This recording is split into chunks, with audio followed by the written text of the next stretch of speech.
What if you could make more money without doing more work? Hi guys, it's Shondell here from Life Puzzle and welcome to our session on maximizing profit.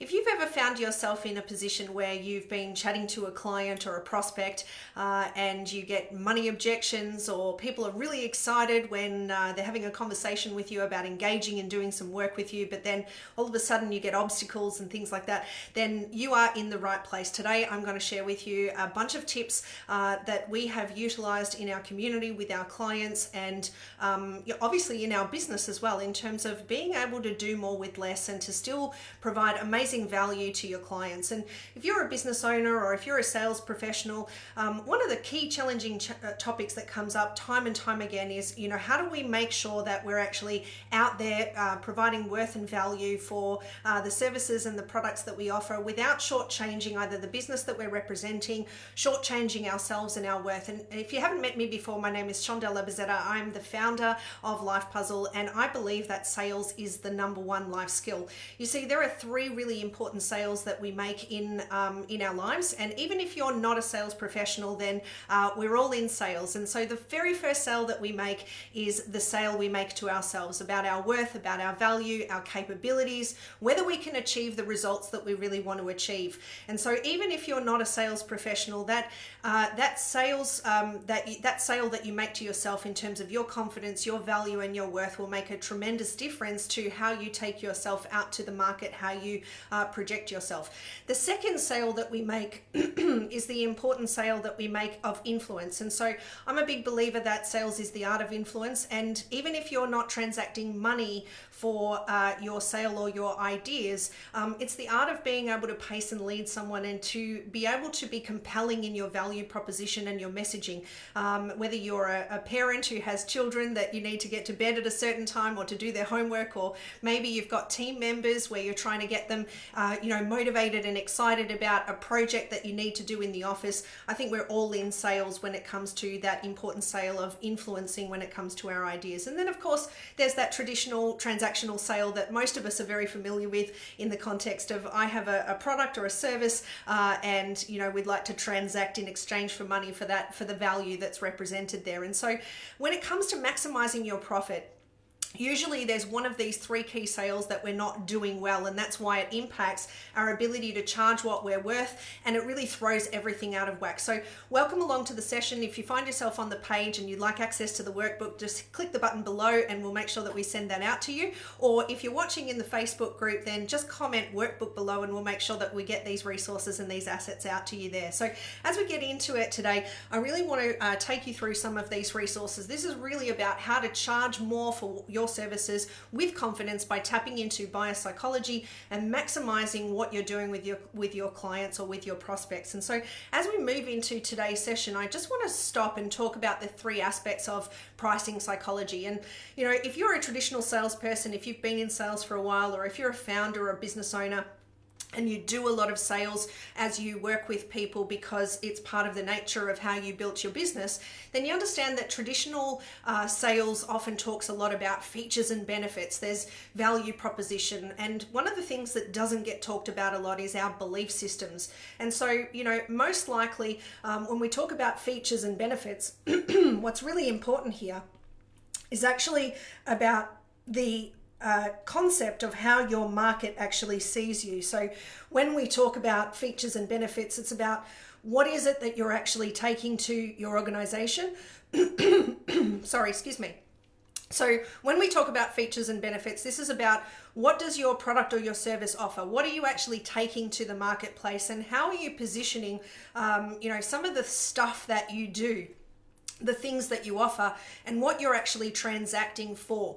The second area that most people are familiar with is, the value proposition. And so we go a little bit deeper here and we start to look at, what is the credibility that you offer? What is the authority that you're actually presenting to your marketplace, and how are you communicating that effectively?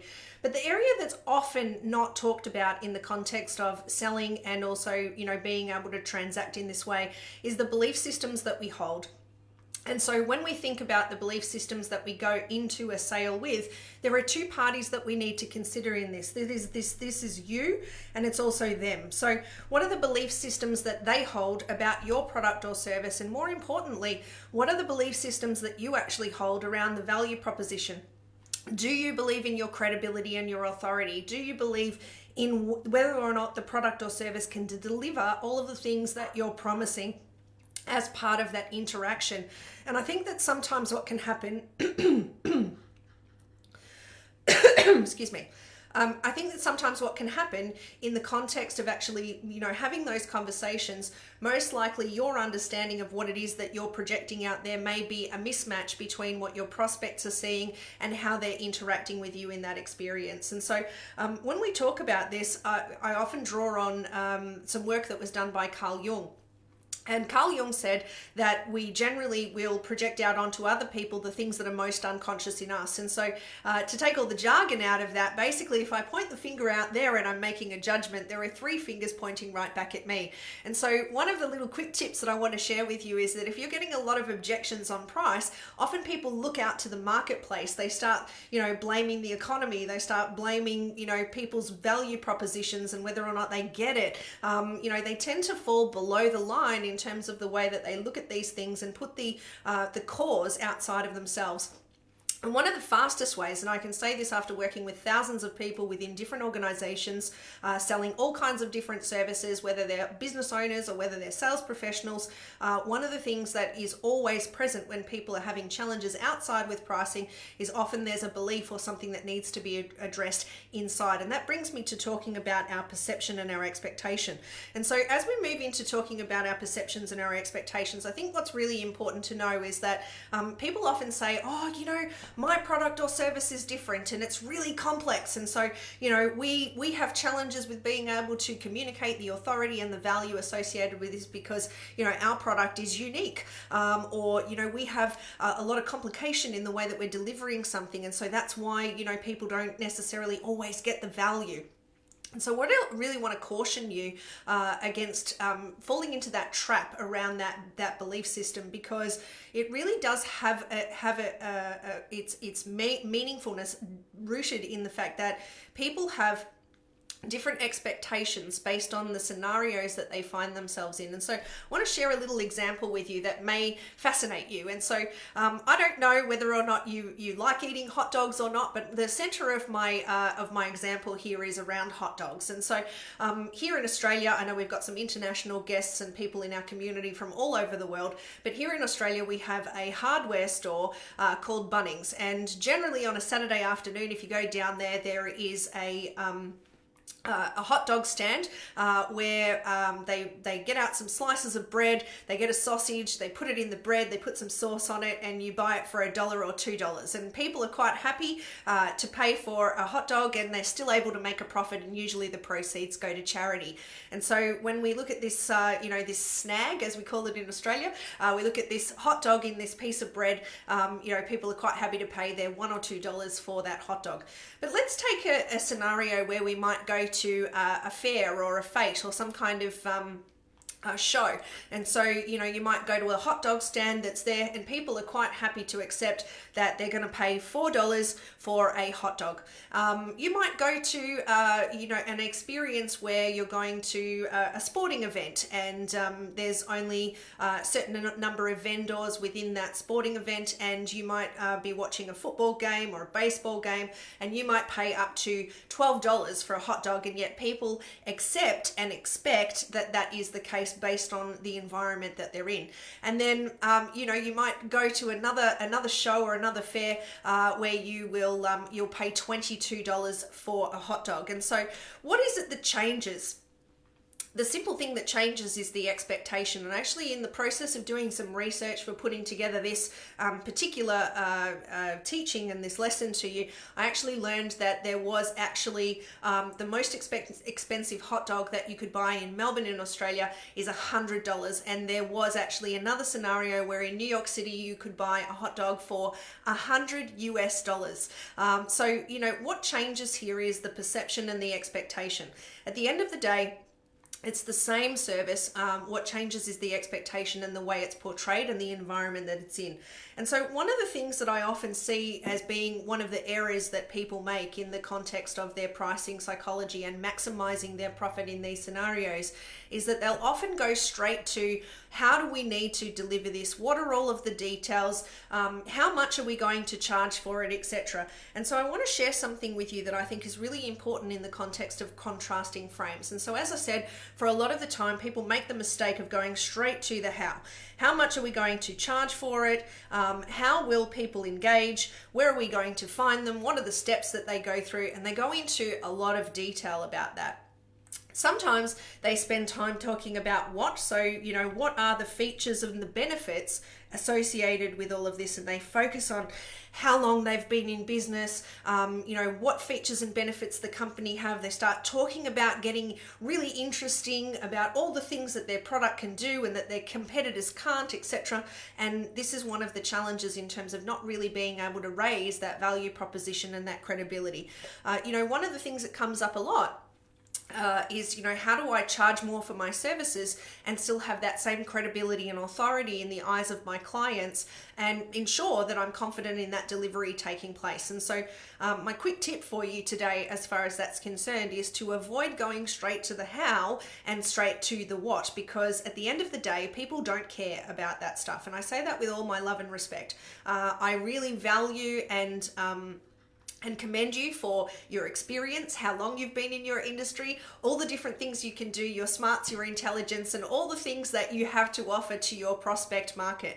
And in saying that, I say with all my love and respect to you that your prospects, when they're first meeting you, they don't really care about all of that stuff. What they care about is what's in it for them. And so when we look at this, I want to share with you from neuro-linguistic programming that people will buy emotionally first, and then they look to justify logically. They don't come up with all of their reasons and their needs first. They come up with the desire and the emotional connection to a problem, a pain point, or a desire of something that they really want to achieve.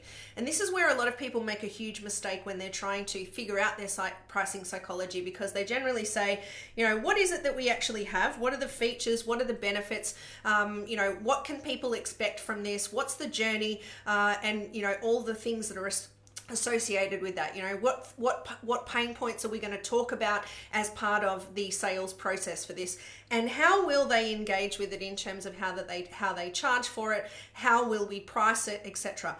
The biggest challenge with doing this is that a lot of the time they don't actually know who their audience is, and that impacts their ability to actually know what are the challenges that their audience are experiencing, who is it that they're going to be connecting with, and do they have the capability to engage with that.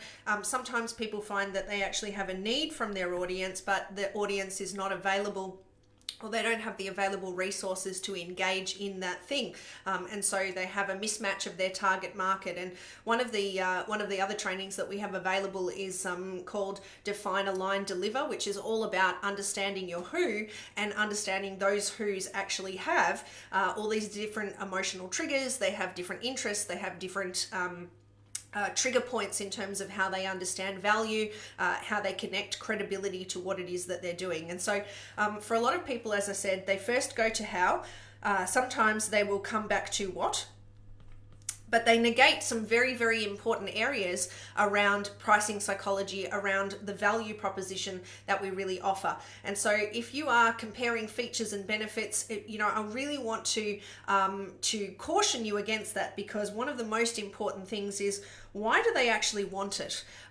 We start off the correct order of looking at this. If you really want to maximize your profit and do more with less, the correct order of looking at this is to start off with who wants it, and who needs it, and what are some of the trigger points, what's the psychographics and the demographics of that audience in terms of their challenges, their strengths, what do they have accessible to them already, and then looking at, well, why in the world would they want it? What is the difference that will really make the difference for them?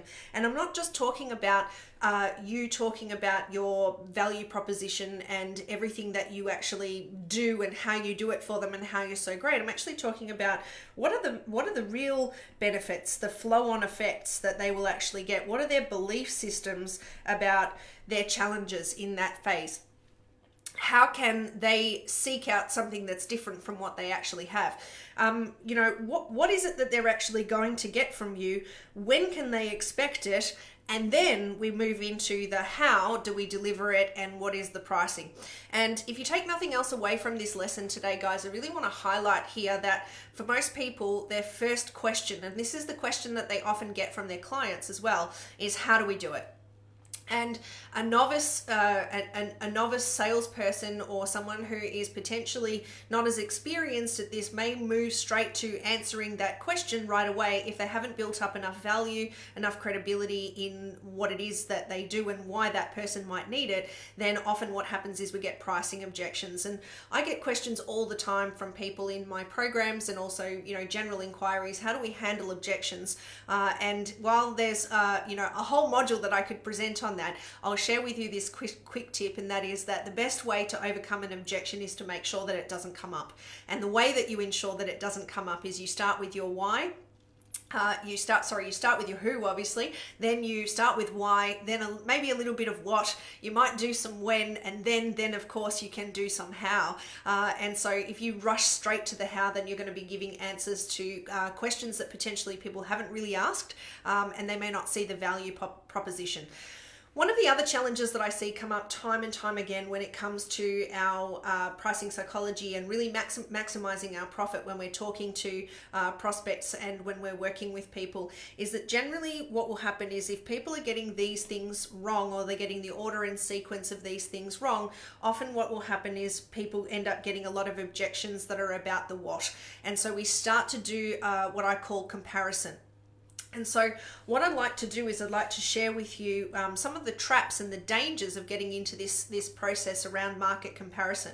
And so what I want to encourage you to do instead is to start to look to contrast rather than compare. And so in the workbook, we obviously have, pictures of oranges and apples. And you've probably heard before people say, you're not comparing apples with apples. And often what will happen is when there is challenges out there, as I said before, we often put the cause outside of ourselves and we look for comparisons. Well, how come our competitors are doing so well? What are they doing? And, how do we compare? And that is a trap, my friends, because usually what happens is people will go, oh, well, they're doing all of this stuff and their price is less than ours, so we can't be competitive. I want to really encourage you to stop the comparison and to stop thinking that you need to somehow, be comparable and be the same as your competitors, because you're not your competitor, and there's probably a lot of things that you do that potentially, your competitor may not offer, that your clients and the people that you serve actually really value a lot more than they would, and that's why they chose you over the competitor.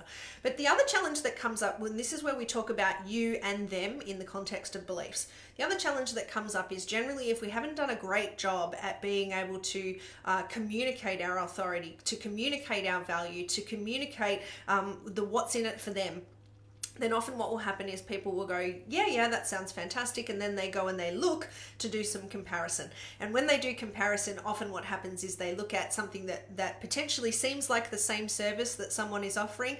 It looks like it has all the same features and benefits. And they say, well, how come this price is different from this price? And at that point, we have ourselves an objection. It's a pricing objection. And a lot of the time when people are at that point, it looks like anything we have to answer to them becomes more like an argument than it does like a value proposition. And so what I really want to encourage you to do is start to contrast and create the value proposition from a different perspective. And so if we have a value proposition over time, if we have a number of different features and benefits that we offer, and a journey and a customer experience that we offer, for many people, what they're busy doing is they're actually looking at trying to validate that and do comparisons to their competitors. And so what I really want to encourage you to do is start to really look at what is your pitch, and what are the things that you actually talk about. How much information do you gather from your prospects before you actually go into your pitch? switch. Because you see, if the value proposition is really high up here and the price is down here, then it looks like a bargain. Whereas if we switch those around and we start to have those contrasting frames and, you know, the value proposition is low but the price seems high, then ultimately what we get is a bunch of objections and people thinking that they're not getting value for money. And so when you look at your messaging and when you look at the way that you connect with your audience, how are you creating that contrast frame through your messaging, through the way that you actually do your discovery calls or your scope sessions, or the way that you actually connect with your customers around the problem or the pain point that they have versus the journey that they're going to go on and where they actually want to end up. And this is another area that comes from neuro-linguistic programming. When we're doing work with clients, one of the things that we often talk about is what is the present state and what is the desired state. So the present state is where they are now, and the desired state is where they would like to be. And there is usually a gap between those two things. And so your messaging and the way that you pace and lead your audience, the way that you share that journey and that experience with them, is really about how do you help them to close that gap that they're experiencing, and when can you do it by, and what will the experience be like? What will they feel differently from what they're experiencing right now? And more importantly, what might be the flow-on effects from that as well? Which leads me to my next point around what really makes people pay a premium. And when we think about what really makes people pay a premium, often what will happen is there's generally 4 levels of the conversation that take place. Now, we're all familiar with a pricing conversation. And so when we're having a pricing conversation, it's really a race to the bottom. And so my best tip to you is to, as quickly as possible, elevate the conversation from a pricing conversation, because if you're competing on price, or if you're trying to promote your value by being cheaper or the same cost as your competitors, then you're already having a potentially losing discussion. Most of you that are watching this, I would imagine, have elevated your thinking beyond a pricing conversation. You're probably already familiar with this next area, which is our product conversation. And so this is where people start to have conversations about the product. They'll often talk about what features are available as part of the product. They'll talk about the benefits. They may talk about the widget or the service in terms of the experience. They may talk about the tools that they use in which they get to a particular outcome, and often they'll talk about a little bit about the experience and, you know, perhaps some case studies around what other people may have done in the past and how it's helped them. But there is actually a layer above that. And so the next layer above that is where we start to elevate the conversation to where we start to have a conversation around the problems that we solve. And unless you're having a conversation at this problem level, then you're probably finding that you're still getting de-escalated to having a pricing conversation. Because you see, if we're having a product conversation and we're talking about features and benefits, that's where that comparison comes up. So we often find prospects or clients talking about, well, you know, I did some research and this competitor is offering what looks like the same thing as yours for this particular price. And so what happens if we only have this conversation at a product level, we have a de-elevation back to a pricing conversation where we're comparing apples with oranges, yet at this stage of the conversation with your prospect, it may not be the right time to start to bring up that it's not necessarily going to work for them and that they're thinking about it the wrong way. One of the quickest ways that you can destroy rapport with your audience is to tell them that they're wrong after they've raised a particular objection. And so if you think about the next level here, this is where we talk about the problems that we actually have and how do we solve those particular problems. This is where we actually start to work out, what are the pains, and of course by contrast to that, what are the gains that they can expect. And as I said before, that people will actually buy emotionally and justify logically, and we live 90% of our lives unconsciously and only 10% consciously. So my tip to you guys around that is that if you're only having the conversation that is rational and logical and has a bunch of steps and a bunch of reasons, then you probably are having only 10% of the conversation and you're leaving 90% of the discussion on the table, which I know many of us would not want to do. We want to make sure that we're having a full-rounded conversation. We're actually pacing and leading people. But the truth is that there's actually a layer above this, and not many people actually get to this layer. And this layer here is where we actually look at the follow-on effects and the impact that it actually makes. And so when we start to look at the impact that your solution actually makes, we're no longer talking about just your product and service or just your features and your benefits. We're not even just talking about the problems that you help them to solve. We're talking about a snowballing effect. And if you think about, I really have hundreds and hundreds of stories of clients that I've worked with over the years that have had a significant flow-on effect from they came to solve one particular problem, and as a result, things opened up in their personal lives, things opened up in their business lives, things opened up in their friendships and their relationships. And that was really what I call a dominoing effect. And so I've got hundreds and hundreds of stories that I could share with you around the impact that something makes beyond what they came to buy from you in the first place. But really, the best way for you to think about this today is that if you think about your very best client, the very best result that you ever delivered for a client that you worked with, how did it transform that client's life? And, what were the flow-on effects? Not just about your product or service or the thing that you offered to them at the time, but, you probably got a glowing testimonial. As a result of working with you about this, there were other things in my life that freed up. And so it could have been the flow-on effect was about time created or freedom that suddenly, appeared as a result of making that choice to work with you. Or it could have been an improvement in a relationship or productivity or efficiency in the way that they were working. And so stress reduced, or what were the flow-on effects of that? And I would bet that potentially you're not talking about these experiences enough in terms of your value proposition and your credibility when you're actually talking about transacting with a potential prospect or an existing client. And so this leads me to my next tip for you today around the psychology of pricing, and that is that ultimately, when we talk about money, it's really about perception. It's about the way that we pace and lead. And I talked about the three most important sales and why I believe that we're all in sales. And one of them obviously is the sale that we make to ourselves, and that's about the belief, the value, the worth.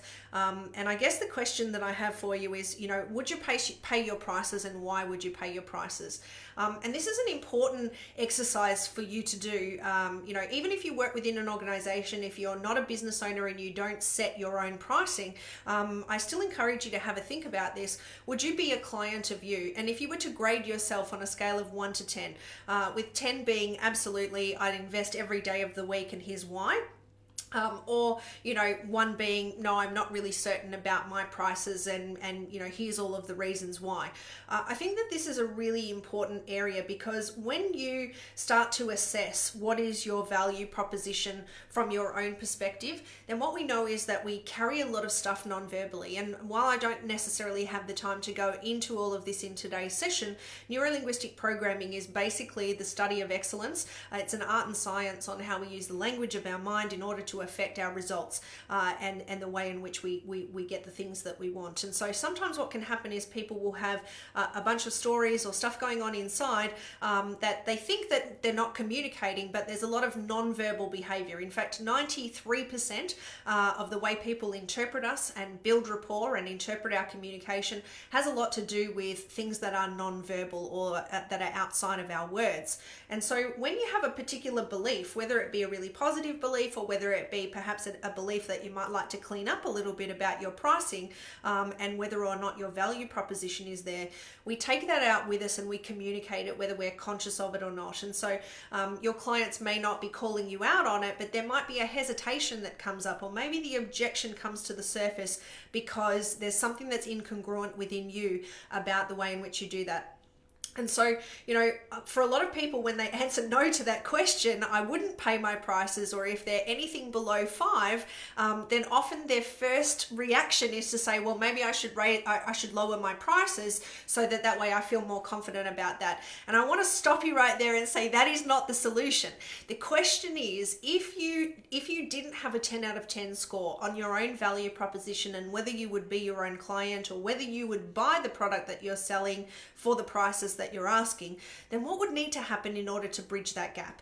And it might be something in your sales process, it might be something in what you're communicating about your value and your authority, or it might necessarily be about, some kind of underlying transformation in the sales steps that you have. And of course, at Life Puzzle, these are all of the things that we assist people in doing around creating that momentum around their sales process and really getting themselves to the point where they actually have that 10 out of 10 certainty that not only are they charging prices that they that they can be proud of and that they absolutely deserve, but also that they feel really congruent about the value proposition that they offer and where they take their clients from and to.